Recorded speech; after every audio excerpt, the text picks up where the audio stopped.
चलो यार, एक डाउट कुछ बच्चों का बहुत ज़्यादा डाउट है इस पे। ये बहुत इंपॉर्टेंट है ये डाउट क्लियर करना, क्योंकि मल्टीप्लेक्सर में या हर जगह कहीं ना कहीं कुछ चीज़ें बदल जाती हैं, वहाँ पे लोग कंफ्यूज हो रहे थे, तो मैं ये डाउट क्लियर करना चाहता हूँ।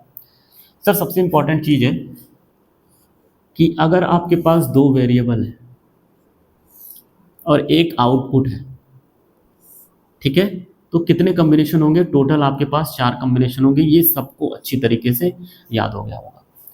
सर देखिए, आउटपुट कहीं पे भी हो सकता है, कहीं पे भी हो सकता है। यहाँ पे 1 हो सकता है, 2 हो सकता है, 3 हो सकता है। तो एक काम करते हैं सर, यहाँ पे 0 है, यहाँ पे 0 है और यहाँ पे आउटपुट 1 है। सर आप दो तरीके से लिख सकते हो इसका एक्सप्रेशन, एक होता है पीओएस फॉर्म में और एक एसओपी फॉर्म में। तो जरा देखना ध्यान से, मैं जादू दिखा रहा हूँ तुम लोगों को, ये इंपॉर्टेंट है क्योंकि मल्टीप्लेक्सर में यूज होता है ना एक्सप्रेशन, तो वहाँ पे लोग कंफ्यूज हो रहे थे, तो मैं इसलिए बता रहा हूँ ये। सर अगर आप सम ऑफ प्रोडक्ट की बात करते हो और या तो आप बात करोगे प्रोडक्ट ऑफ सम की, फुल फॉर्म लिख लेता हूँ ज़्यादा क्लियर होगा। Sum of product, sum of product, और यहाँ पे क्या लिखना है? Product of sum. जरा ध्यान से देखना, यहीं से इंपॉर्टेंट शुरू होता है। लोग आधे लोग यहीं पे गड़बड़ कर देते हैं। प्रोडक्ट किसका प्रोडक्ट? वेरिएबल और आउटपुट का प्रोडक्ट। 1 2 3। हमेशा हम लोग क्या करेंगे? ए का प्रोडक्ट, बी का प्रोडक्ट और आउटपुट का प्रोडक्ट लिखने की कोशिश करेंगे एक साथ मल्टीप्लाइड। यहाँ पे किस फॉर्म में लिखा जाता है? यहाँ पे जितने भी वेरिएबल होंगे, ए वेरिएबल है प्लस बी है और प्लस क्या है? आउटपुट है। इन सब का आप क्या लिखने की कोशिश करोगे? सम। या तो आप इन सारे तीनों वेरिएबल का प्रोडक्ट लिखिए, या तो तीनों वेरिएबल का देखिए सम लिखिए। इस तरह लिखा जाता है। अब इसका क्या मीनिंग है, जरा और एक्सटेंड करो सर। सबसे इंपॉर्टेंट चीज बताओ, कितने टर्म है? 1 2 3 4। कितने टर्म है सर आंसर में? 1 टर्म है, 2 टर्म है, 3 टर्म है और 4 टर्म। सिमिलरली इस केस में भी कितने टर्म बनेंगे? 1 टर्म बनेंगे, 2 टर्म बनेंगे, 3 टर्म बनेंगे और 4 टर्म ही बनेंगे। ठीक है, क्लियर है? अभी देखना, अब मजा आने वाली है। सर पहले टर्म में भी प्रोडक्ट लिखना है सबका, इनका इनका इनका प्रोडक्ट। जरा ध्यान से देखना, ये वेरिएबल क्या है सर? 0 है तो ए बार, 0 है तो बी बार, और आउटपुट क्या है? 0। आउटपुट क्या है? 0। दूसरा टर्म क्या है सर? ए बार, बी और इनटू आउटपुट क्या है? 1। तीसरा टर्म क्या है सर? ए बार बी इंटू 1, और चौथा टर्म क्या है सर? A B into 0। जरा ध्यान से देखो, आपने तीनों का प्रोडक्ट ही किया है। आउटपुट देखो क्या है? 0। आउटपुट क्या है? 0 0। और इन केसेस में आउटपुट क्या है? 1 और 1। आपने देखिए सबका प्रोडक्ट लिखा है, तीनों का प्रोडक्ट प्रोडक्ट प्रोडक्ट प्रोडक्ट। और इन सारे प्रोडक्ट को क्या करना है सर? सारे प्रोडक्ट का क्या करना है? सम करना है। मतलब इन सारे प्रोडक्ट में जो साइन लगानी है वो क्या लगानी है? सम की। जरा ध्यान से देखो, इसकी वैल्यू क्या होगी? 0। कोई भी चीज मल्टीप्लाई हो 0 से 0, plus A bar B plus A B bar plus 0। Game समझ में आया?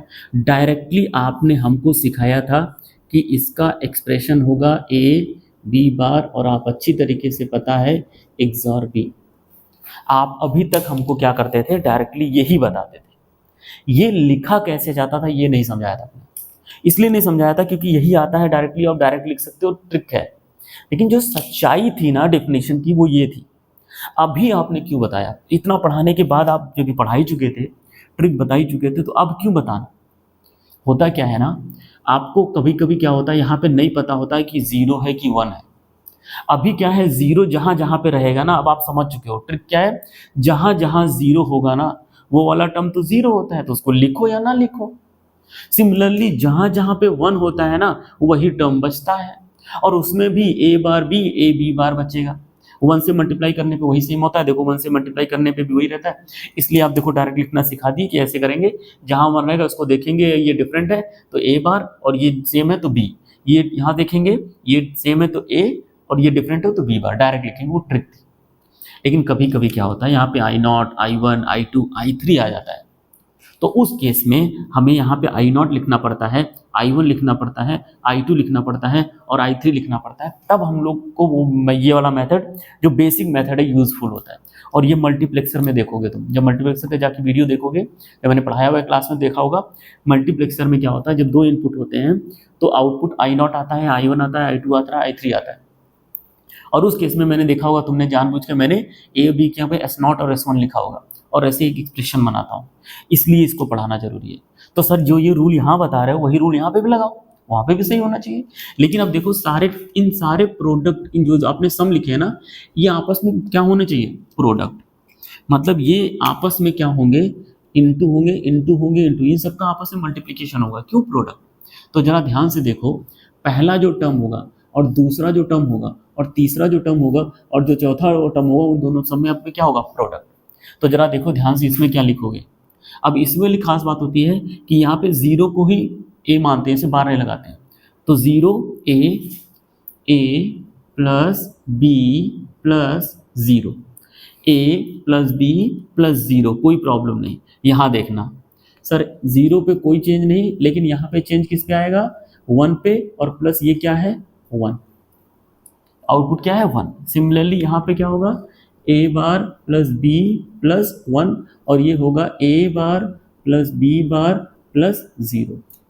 अब जरा ध्यान से देखो, एक और फॉर्मूला होता है, जब भी कोई नंबर वन ऐड होगा किसी भी वेरिएबल में, तो उसका आंसर हमेशा होता है वन, और उसका आंसर होता है वन। तो देखो ये वन इंटू वन वन होगा, और ये वन और वन किसी से मल्टीप्लाई होगा, तो फाइनली बचेगा क्या, जरा देखना, ए बी बचेगा, और यहाँ बचेगा ए बार और बी बार। ये है पीओएस फॉर्म में रिप्रेजेंटेशन। और आपने बताया था कि ये फॉर्म दोनों सेम होता है, जरा उसको एक्सटेंड करो। तो सर ये वाला एक्सटेंड करोगे तो A into A bar plus A into B bar plus B into A bar plus B into B bar होगा। देखो ये टर्म जीरो होता है, ये टर्म जीरो होता है, और देखो बचा क्या, बचा यही है, ये और ये दोनों देखो सेम है। और आपने बताया था क्लास में कि चाहे इस वाले फॉर्म से लिखो एक्सप्रेशन सेम होता है, चाहे इस वाले फॉर्म से लिखो एक्सप्रेशन सेम होता है, लेकिन लिखने का तरीका देखो ये होता है। और जहाँ जहाँ वन होता है ना, इसीलिए जब पीओएस फॉर्म लिखते हो ना, तो वन वाले को नहीं देखते हो, क्योंकि वन वाले का आंसर वन होगा। उसी तरीके से जब सम ऑफ प्रोडक्ट देखते हो ना, तो सम ऑफ प्रोडक्ट में जहाँ जहाँ जीरो होता है ना, वो आंसर में आता ही नहीं, इसीलिए जीरो को नहीं देखते हो। किसको देखते हो, सिर्फ वन वाले को देखते हो। और वन वाले को देखते हो, वन वाला मल्टीप्लाई होता है, वन किसी से मल्टीप्लाई हुआ तो सेम ही बना रखता है, इसीलिए वन को देखते हैं, और इसके सामने वाले को लिखते हैं A bar B, A bar. Similarly product of sum में किसको देखते हैं, जीरो को देखते हैं। क्यों, क्योंकि जीरो को देखते हो तो वो नहीं बदलता है, लेकिन जहाँ जहाँ वन होगा ना, वो उसको वन कर देता है, इसलिए वन को नहीं देखा जाता है। प्रोडक्ट ऑफ सम लिखते समय सिर्फ जीरो को देखते हैं, और इसको लिखते समय वन को देखते हैं। बस खाली एक चीज़ का ध्यान रखते हैं कि सम ऑफ प्रोडक्ट में वन जब रहता है ना, तो इसको यहाँ से कंपेयर करते हैं, डिफरेंट तो ए बार, सेम तो बी। यहाँ पे देखो तो जीरो को देख रहे थे तो सेम ए रहेगा, सेम बी रहेगा। यहाँ आ जाओ, डिफरेंट तो बी बार रहेगा, तो डिफरेंट तो ए बार रहेगा, और ए बार और plus B bar plus output zero add करना पड़ता है। ये है तरीका लिखने का। क्यों बता रहे हो इसको, एक और चीज़ दिखा देते सर, क्यों बता रहे हो इसको, क्यों बताना पड़ गया, क्योंकि मल्टीप्लेक्सर में मेरे जो स्टूडेंट हैं वो कंफ्यूज हो रहे थे।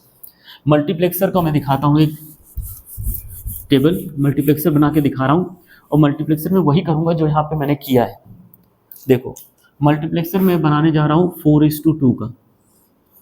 सर 1 2, यहाँ पे 2 सिलेक्ट लाइन है S1, और ये आपका आउटपुट है 1 2 3 4, ये 4x1 का मक्स है, और यहाँ पे I0 होगा, यहाँ पे I1 होगा, यहाँ पे I2 होगा, और यहाँ पे I3 होगा। और यहाँ पे आपको पता है कि जो आप बनाते हो टेबल, वो किसकी बनाते हो, S0 और S1 में बनाते हो, और ये आपका आउटपुट होता है। जब आप 0 0 रहता है तो आउटपुट आपका क्या आता है, I0। जब आपका 0 1 होता है तो आउटपुट Y1, 1 0 होता है तो आउटपुट आपका कहाँ से जाता है, I2, और 1 1 पे कौन भेजता है इन्फॉर्मेशन, I3। देखो क्यों समझाया, ध्यान से देखना। अब आप यहाँ पे जीरो नहीं है, यहाँ पे जीरो था, यहाँ पे जीरो था, वो वाले टर्म नहीं आते आंसर में, बचता यही है तो आप लिख देते डायरेक्ट। लेकिन अब ये चारों टर्म आएगा, ये भी टर्म आएगा, ये भी टर्म आएगा, ये भी टर्म आएगा, ये भी टर्म आएगा।